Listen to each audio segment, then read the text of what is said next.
Hello and welcome to the Idaho Reports podcast. I'm Logan Finney. The legislative session continues its churn this week. Joining me to discuss the state of the legislative session is Superintendent of Schools, Debbie Critchfield. Thanks for joining us. Thank you. Well, Superintendent Critchfield, one of the big issues that's kind of unresolved so far this session is the new budget process that JFAC, the Joint Finance Appropriations Committee, is taking. Have you, in the education realm and with the Department of Education, have you seen any issues so far from the uncertainty that's come from the new budget process? Not so far, as the process is unfolding and it's new to everyone, so we're all in real time watching what's happening. We saw the maintenance budget pass off the House floor with a commitment to come back for those remaining items, and so we're choosing to believe that that will indeed happen. And so at this point we're in the wait and see, and then talking with legislators to make sure that those unfinished items make their way. And so now that maintenance budget has made it off of the first floor, what are some of those other items you have your eye on?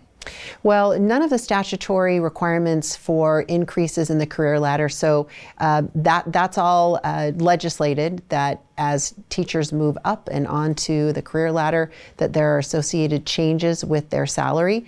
And those adjustments are made again through statute. So those types of changes with the career ladder, any increases in health insurance, any increases in transportation, and then a few items that we've asked as new budget items would be a part of the remaining pieces of the budget to get through. And one of the other budget items that has gotten a lot of attention in the media has been, it's about $160 million that was set aside for schools but didn't end up going out to schools. My understanding is it's because the formula was changed over the interim. Can you explain to me how that money got left on the table? Absolutely. So when the special session met, House Bill 1 made law an additional $330 million that would go or be made available to public schools. And as that money was put on the table, changes from how we calculate student attendance, we had been calculating it based on enrollment. That was a decision that was made during COVID times. And that was a temporary rule, right? Temporary rule. Well, we waived the rule, had a temporary rule to say we're going to pay you based on students that are enrolled, not how they attend. Well, we've gotten away from COVID, and so we returned last year to paying schools based on a formula that really comes up with the average number of students that are attending. Now, because of that, the money was appropriated and it's still there. Districts weren't able to access it. And so as the legislative session finished and we got into the spring, our districts were saying, hey, we're not going to be able to get in to open the doors on that $330 million that was set aside for schools. We've got to come with a fix to do that. So really there's two parts to this. One is, how do we get that, whatever money was left on the table, to the districts this year as a one-time appropriation, and then how do we fix it moving forward so we don't continue to leave that money on the table? And I think it's really important to note, this is not new requested money, it's money that's there that just hasn't been able to be accessed. So we have one law that says it's $330 million of new money, and then another law that says districts will receive it according to attendance. And so we're trying to meet the letter, and we want to follow the law on both of those laws, and we think that we've got some policy bills that'll help address that. Have lawmakers been receptive to the proposal so far?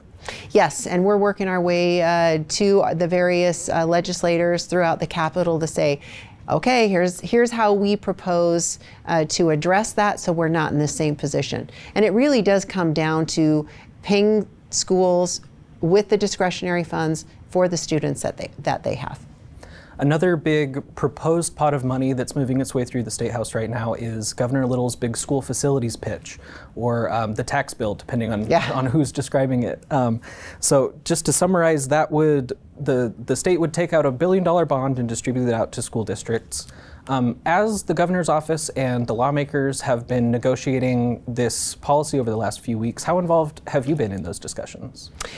We've been involved in as much as visiting with folks on what it will look like, coming up with the modeling of what the numbers look like, how much money, if we're collapsing, if we're doing away with one fund and shifting it into another, what's the net for our schools? And so we've been involved in that and helping schools understand what the benefit would be to them.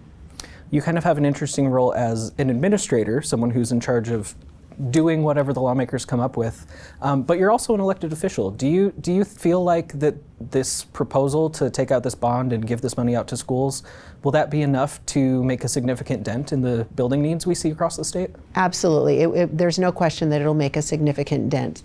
What it won't do is completely solve the facilities issue, and so I'm very careful that as we support this bill and promote it, which we do, that we're also very clear that it's not enough money to say, local community, you will never be asked for any more money for your local school. That will remain to be seen how that puts a dent into the overall facilities needs that our districts have, but there's no question that this is real money and will help schools, which means it'll help communities. There's a lot of little add-ons in that bill that the sponsors characterize as accountability measures for how much money is being put out. Opponents of the bill might describe them as poison pills instead.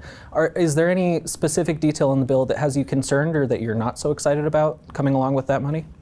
I don't know that there's anything in there that I would necessarily say is a poison pill or a deal breaker in my end. I think one of the things that we've heard the most about in the last couple of days and the week leading up to the bill being heard, whether it was in the committee or on the floor, was about the 4-day, 5-day, what's that minimum number of student days, minimum number of teacher contract days. How does that play with our current statutes around minimum hours? And so those are things that I'll take up with the State Board of Education, and we're working with districts to say our main goal is to make sure that you can still control your calendar. That statutory authority rests with the local board. What does that look like? How do those things come together? All right. Another piece of legislation that actually did not make it through its chamber recently was the library bill, the library combination or compromise bill that Senator Jeff Schroeder had floated. Of course, you are not a library administrator, but you oversee the schools, and school libraries are part of this conversation. What do you make of the concerns that lawmakers are voicing over content in libraries and their appropriateness for children? My main priority in all of this has been to support the local governance structure that's in place, and in this case, it is the local school board, that the accountability goes to the right people in the right ways. There's no one, including myself, or starting with myself, that wants inappropriate materials in libraries. Pornographic materials have no place in our public schools library, or in our public libraries for that matter. With that said, how do we then have a process in place? So I believe that local boards, if they don't, they need a policy to address that. Here's the protocol. If you have a concern about a particular book, here's how you work through to get that accomplished. So I start from the place that who are the people that are in charge of that? Who are the people that really are accountable in a community? And then let's build around that. All right. And I will note that library bill that failed in the Senate tried to set up a unified process for all of the districts across the state to follow. Does the Department of Education have any sort of, we'll say, boilerplate content policies for the libraries?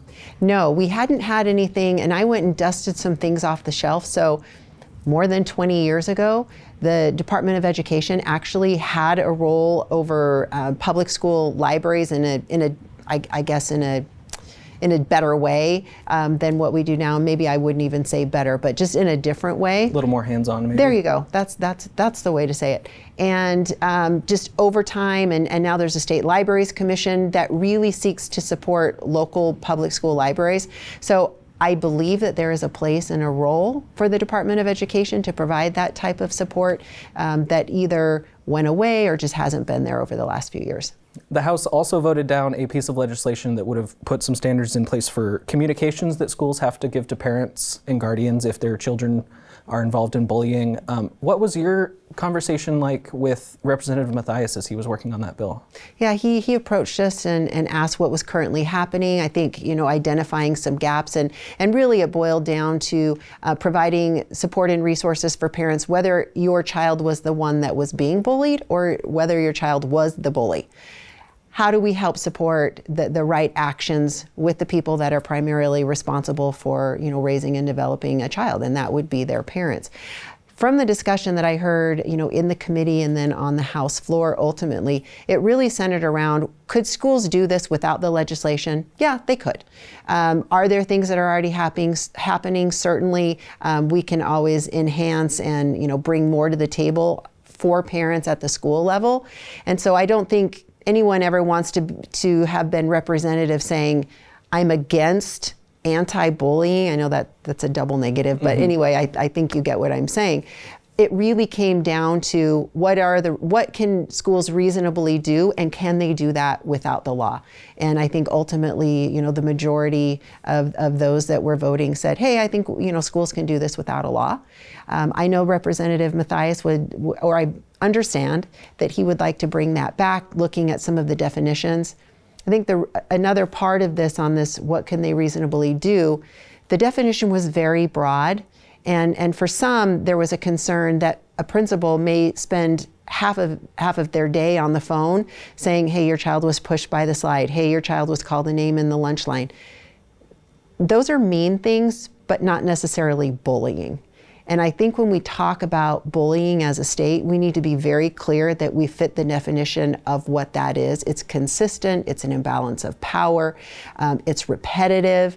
There are some things that really define what bullying is versus just kids being mean to each other, which is, again, not acceptable, but those are different things. Sure, it's a level of severity there. Yes. Your department has also been very focused on literacy, and the governor has been as well. What sort of progress have you seen in the literacy department since taking office as superintendent? Well, we continue to see the upward trends that we want for proficiency in literacy.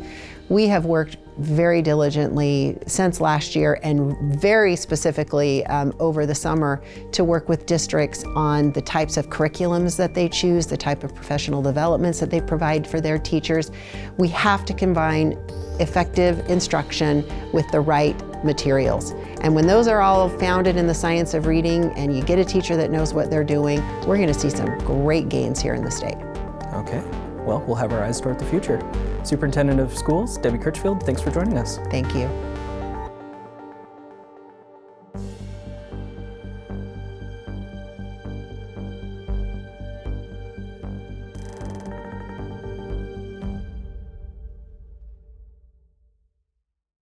Presentation of Idaho Reports on Idaho Public Television is made possible through the generous support of the Laura Moore Cunningham Foundation, committed to fulfilling the Moore and Bettis family legacy of building the great state of Idaho, by the Friends of Idaho Public Television, and by the Corporation for Public Broadcasting.